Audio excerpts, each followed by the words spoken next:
नमस्कार। वृश्चिक राशि वालों, 2 अगस्त 2026 की रात 3:32 से आसमान में एक बहुत ही बड़ा और जरूरी ज्योतिषीय बदलाव हो चुका है। राहु अपना नक्षत्र बदलकर धनिष्ठा में प्रवेश कर चुका है। राहु अब आपके चतुर्थ भाव के अंदर मंगल के नक्षत्र में गोचर कर रहा है। 8 अगस्त से लेकर 5 दिसंबर 2026 तक का यह समय आपके सोचने के नजरिए और जीवन की सबसे जरूरी चीजों को पूरी तरह से बदल देने की ताकत रखता है। यह एक ऐसा समय है जब आप अपने करियर, फाइनेंस और जीवन की हर तरह की चुनौतियों को बहुत ज्यादा तेज और मजबूत प्लानिंग करके सही कर पाएंगे। इस गोचर के ज्योतिषीय आधार को समझना आपके लिए बहुत जरूरी है। वृश्चिक राशि का स्वामी मंगल है, जो ऊर्जा, साहस और निडरता का मुख्य कारक है। वृश्चिक राशि के लोग स्वभाव से ही बहुत अच्छी योजनाएं बनाने वाले होते हैं, जो हमेशा अपने भविष्य की प्लानिंग पर बहुत गहराई से ध्यान लगाते हैं। इस समय राहु आपकी कुंभ राशि के अंदर यानी कुंडली के चतुर्थ भाव के अंदर गोचर कर रहे हैं। 2 अगस्त से राहु शतभिषा नक्षत्र से बाहर निकलकर धनिष्ठा नक्षत्र में आ चुके हैं। धनिष्ठा नक्षत्र का स्वामी मंगल है, जो कि आपके लग्न का स्वामी भी है। वैदिक ज्योतिष के बिल्कुल सटीक नियमों के अनुसार जब भी कोई ग्रह किसी खास नक्षत्र के अंदर गोचर करता है, तो वह उस नक्षत्र के स्वामी के परिणाम देने के लिए बहुत मजबूत हो जाता है। इसका मतलब यही है कि यहाँ राहु सीधे तौर पर आपके मंगल के एक एजेंट के रूप के अंदर काम करेगा। राहु बहुत बड़े फैसले और बड़ी इच्छाओं का कारक है, जबकि मंगल एक्शन, हिम्मत और अग्रेशन का प्रतीक। जब राहु जैसे ग्रह मंगल के नक्षत्र में आते हैं, तो यह ऊर्जा बहुत ज्यादा तेज हो जाती है और गुस्सैल हो जाती है। धनिष्ठा एक बहुत ही शुभ नक्षत्र माना जाता है। इसके देवता अष्टवसु हैं, जो इस ब्रह्मांड के 8 प्रकार की सुख सुविधाओं और धन संपदा को कंट्रोल करते हैं। इस नक्षत्र का प्रतीक भगवान शिव का डमरू है। भगवान शिव के सबसे प्रिय सावन के महीने के अंदर शुरू हुआ राहु का यह गोचर आपके जीवन, खासकर आपके धन और प्रॉपर्टी के अंदर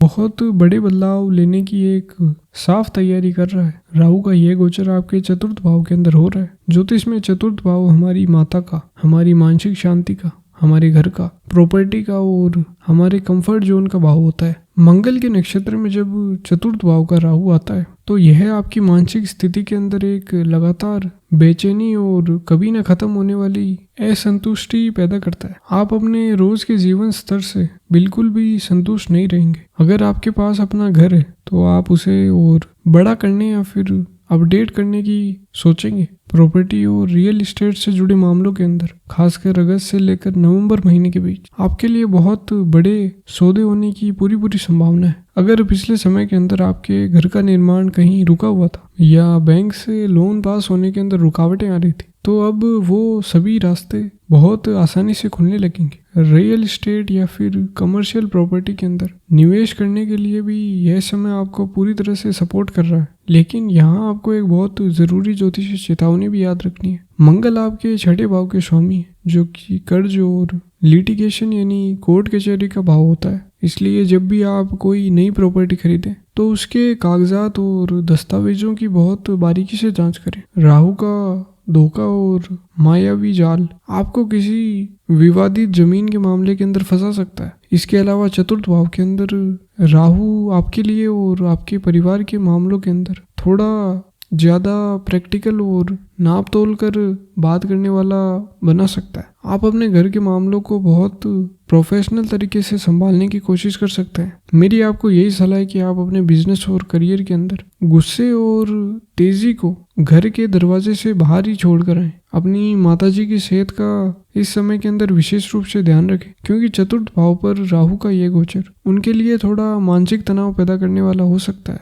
मंगल आपके 6ठे भाव के स्वामी है, जो कि कोर्ट, रोग, शत्रु और कर्ज का भाव भी होता है। धनिष्ठा नक्षत्र में बैठा राहु आपके इसी 6ठे भाव को अब पूरी तरह से एक्टिव कर रहा है। अगर पिछले कुछ समय से आपके ऑफिस या फिर काम की जगह पर आपके विरोधी आप पर हावी हो रहे थे, या फिर कोई आपको मानसिक और आर्थिक रूप से दबाने की कोशिश कर रहा था, तो यह समय उन दुश्मनों पर एक पक्की और बड़ी जीत हासिल करने का है। मंगल की तेज और उग्र ऊर्जा के साथ राहु एक बहुत ही अद्भुत आत्मविश्वास और साहस देने वाला। अगर आपने सभी विरोधियों का बहुत डटकर और सामने से सामना करेंगे। अगर आपका कोई बहुत पुराना कानूनी विवाद या फिर कोर्ट केस चल रहा था, तो खासकर 4 अक्टूबर के बाद जब राहु धनिष्ठा नक्षत्र के तीसरे चरण में प्रवेश करेगा, तब फैसले आपके पक्ष के अंदर आने की बहुत मजबूत स्थिति बनेगी। जो लोग पुलिस, डिफेंस, लॉ या फिर किसी भी बहुत ज़्यादा कॉम्पिटिटिव माहौल के अंदर काम करते हैं, उनके लिए यह समय अपने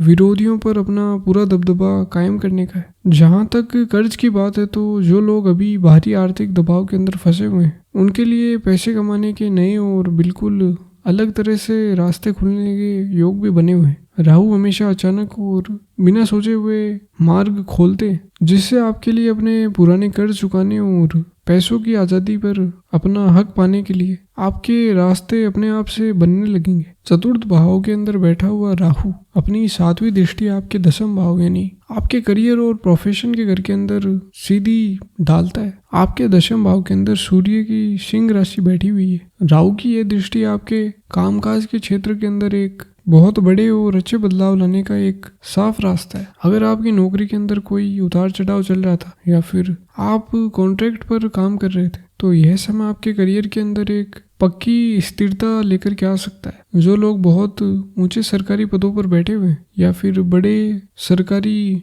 महकमों के अंदर काम करते हैं, उनके लिए यह समय अपने आर्थिक और अपने काम के क्षेत्र में अपना प्रभाव और रुतबा बढ़ाने का है। लेकिन आपको यह भी याद रखना है कि राहु लालच और धोखा भी दे सकता है, क्योंकि राहु लालच और धोखे का कारक। इस 125 दिन के समय के अंदर आपको किसी भी गलत काम, किसी भी गलत रास्ते या फिर रिश्वत लेने से पूरी तरह से बचकर रहना होगा। राहु का प्रभाव आपको शॉर्टकट लेने के लिए उकसा सकता है, जिसकी वजह से आपको अचानक से किसी विभाजित जांच या फिर कानूनी परेशानी का सामना करना पड़ सकता है। Data science, artificial intelligence, digital platform, share market, cosmetic और इंपोर्ट एक्सपोर्ट के क्षेत्र के अंदर जो लोग काम कर रहे हैं, उनके लिए यह समय खास तौर पर छप्पड़ फाड़ कर धन देने वाला साबित हो सकता है। आप अपने बिजनेस के अंदर जितना ज़्यादा फोकस बनाए रखेंगे और जितनी मेहनत डालेंगे, राहु आपको उसी हिसाब से बहुत बड़ा प्रॉफिट और सफलता देगा। राहु की 9वीं दृष्टि आपके 12वें भाव पर पड़ रही है, जहाँ शुक्र की तुला राशि बैठी हुई है। शुक्र ग्रह और राहु आपस में बहुत पक्के और अच्छे मित्र माने जाते हैं। ज्योतिष में 12वां भाव विदेश संपर्कों का, निवेश का और बड़े खर्चों का होता है। अगर आप इंपोर्ट एक्सपोर्ट के व्यापार से जुड़े, किसी मल्टीनेशनल कंपनी के अंदर काम करते हैं या फिर विदेश जाने की योजनाएं बना रहे हैं, तो यह गोचर आपके लिए बहुत ही भाग्यशाली साबित होने वाला है। राहु विदेशी धरती और बाहरी जगहों से आपका कैश फ्लो बढ़ाने के अंदर आपकी पूरी तरह से मदद करेगा। यह समय किसी भी बड़े फाइनेंशियल इन्वेस्टमेंट के लिए बहुत ही अच्छा है, लेकिन आपको जुए और सट्टेबाजी से खुद को पूरी तरह से दूर रखना होगा। मंगल और राहु की यह बहुत ज्यादा तेज ऊर्जा अगर आपके काबू से बाहर हो गई, तो यह आपको बहुत बड़ा आर्थिक नुकसान भी करवा सकती है। इसलिए आप जब भी कोई बड़ा निवेश करें, तो वह हमेशा सुरक्षित कागजों और बिल्कुल साफ सुथरी जानकारी के आधार पर ही करें। अब अगर हम आपके वैवाहिक जीवन और आपके निजी रिश्तों के अंदर बात करें, तो यह गोचर कुछ नाजुक हालात पैदा कर सकता है। चतुर्थ भाव के अंदर बैठा राहु इंसान के अंदर एक ना समझ आने वाला अकेलापन और खालीपन पैदा कर सकता है। इस अकेलेपन की भावनाओं के कारण आप किसी नए रिश्ते की तरफ बहुत तेजी से खींचे हुए चले जा सकते हैं। शुरुआत में आपको वह इंसान आपके लिए बहुत सही और परफेक्ट लग सकता है, लेकिन आपको यह हमेशा ध्यान के अंदर रखना है कि राहु असल में एक धोखा और माया है। दिसंबर का महीना आते आते यह माया जाल टूट सकता है और तब आपको उस रिश्ते की असली सच्चाई का पूरी तरह से एहसास हो सकता है। अगर आपकी जन्म कुंडली के पहले से ही सप्तम भाव की स्थिति कमजोर चल रही है, तो यह गोचर आपके वैवाहिक जीवन के अंदर बेवजह का तनाव और दूरियां ला सकता है। इसलिए किसी भी नए रिश्ते के अंदर कोई भी फैसला जल्दबाजी में आकर बिल्कुल ना ले। जो लोग शादीशुदा हैं, वो अपने करियर और काम के तनाव को अपनी शादीशुदा जिंदगी और अपने बेडरूम तक ना आने दें। आपस में बातचीत का सिलसिला बनाए रखें और अपने पार्टनर को पूरी तरह से समय दें।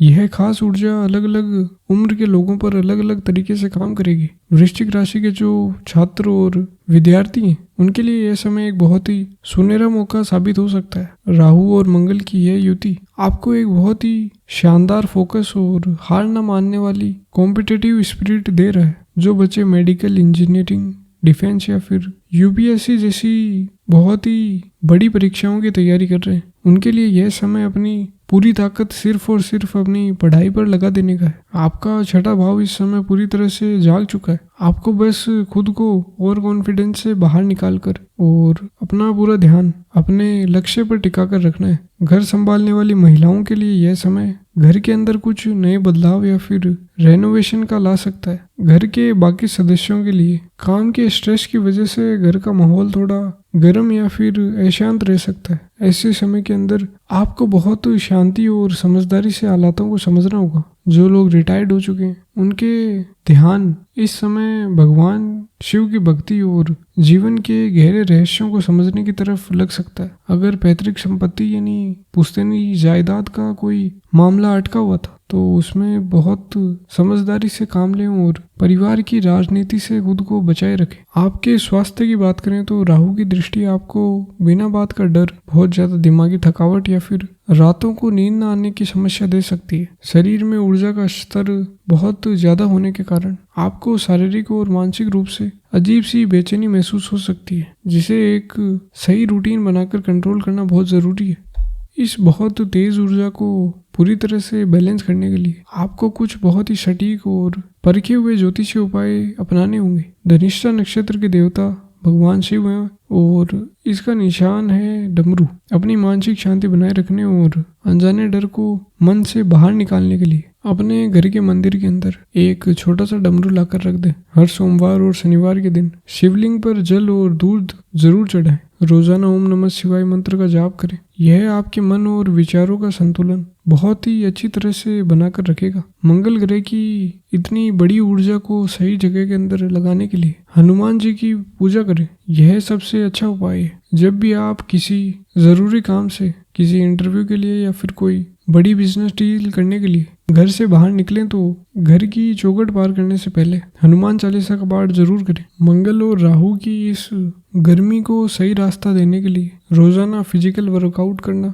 आपके लिए बहुत ज्यादा जरूरी है। सुबह उठकर योग करने, कसरत करने या फिर दौड़ लगाने की वजह से आपकी फालतू शारीरिक और मानसिक ऊर्जा पसीने के रास्ते बाहर निकलेगी, जिससे आपका फालतू का गुस्सा और चिड़चिड़ापन पूरी तरह से शांत होगा। आखिर में यह ज्योतिषीय सच्चाई आपको समझना बहुत जरूरी है, यही कि कोई भी गोचर आपकी अपनी जन्म कुंडली के अंदर चल रही महादशा या फिर अंतरदशा के असर को कभी भी खत्म नहीं कर सकता। अगर इस समय आपकी कोई भी बुरी या फिर भारी दशा चल रही है या तारा चक्र के अंदर ग्रहों की स्थिति आपके हक के अंदर नहीं है तो इस गोचर के अच्छे परिणाम आप तक पहुंचने के अंदर थोड़ी देरी या फिर उसकी गति धीमी हो सकती है। यह जो विश्लेषण मैंने आपको दिया है यह आसमान में चल रही एक बहुत ही बड़ी ऊर्जा का नक्शा है। आपके अच्छे कर्म, आपके सही फैसले और आपकी मेहनत किसी भी ग्रह की चाल को आपके हक के अंदर मोड़ने की पूरी ताकत रखती है। अपनी सोच और अपनी